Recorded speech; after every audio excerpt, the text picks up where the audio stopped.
Remue ménage. Remue ménage.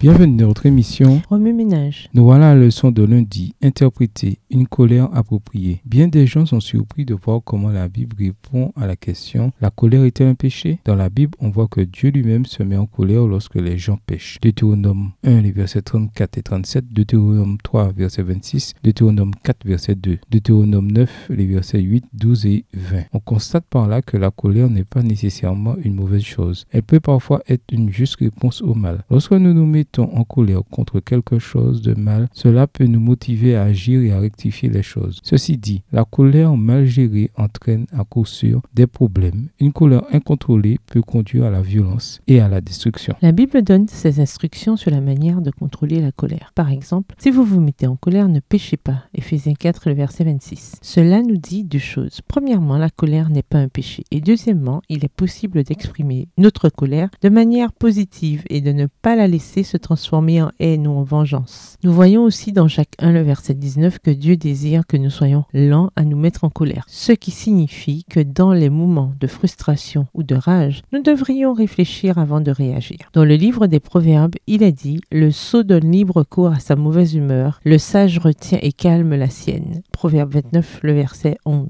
Cela signifie que les personnes sages éprouvent elles aussi des sentiments forts, mais qu'elles savent les modeler et les exprimer au bon moment. Lorsqu'on essaie de maîtriser sa colère, l'objectif n'est pas de ne plus jamais se mettre en colère, ni même d'arrêter de se sentir en colère sur le moment ou de l'ignorer. Il s'agit plutôt d'apprendre à exprimer sa colère de façon constructive, afin qu'elle ne détruise pas les relations ou ne blesse personne, y compris nous-mêmes. Êtes-vous aux prises avec la colère? Dans l'affirmative, sachez que vous n'êtes pas seul. La première étape consiste à admettre que vous avez un problème et que vous avez besoin d'aide. Ensuite, demandez à Dieu de vous guérir et de vous donner de la force. Enfin, trouvez des amis qui peuvent vous aider à rester proche de Dieu. N'ayez jamais honte de vous appuyer sur vos amis alors qu'ils vous amènent au Christ. Lorsque nous essayons d'être un chrétien solitaire, sans communauté ni soutien, nous finissons tous par nous dessécher spirituellement. Les personnes qui réussissent spirituellement sont tout d'amis qui s'exhortent, s'encouragent et s'aident les uns les autres. Chaque jour, Hébreux 3, verset 13. Rappelez-vous cependant que même si vous avez besoin d'amis, votre guérison et votre force ultime viennent de Dieu. Il veut faire pour vous ce qu'aucun ami humain ne pourra jamais faire. La victoire sur la colère prend généralement du temps. Si vous n'y arrivez pas du premier ou même du 10e coup, n'abandonnez pas. Continuez à avancer dans la miséricorde,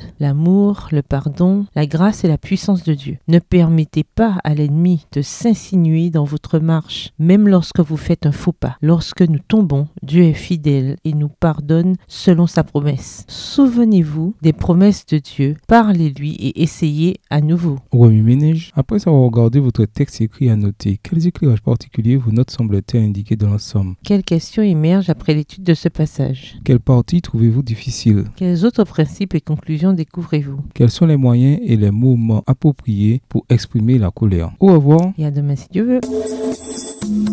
Remue ménage. Remue ménage.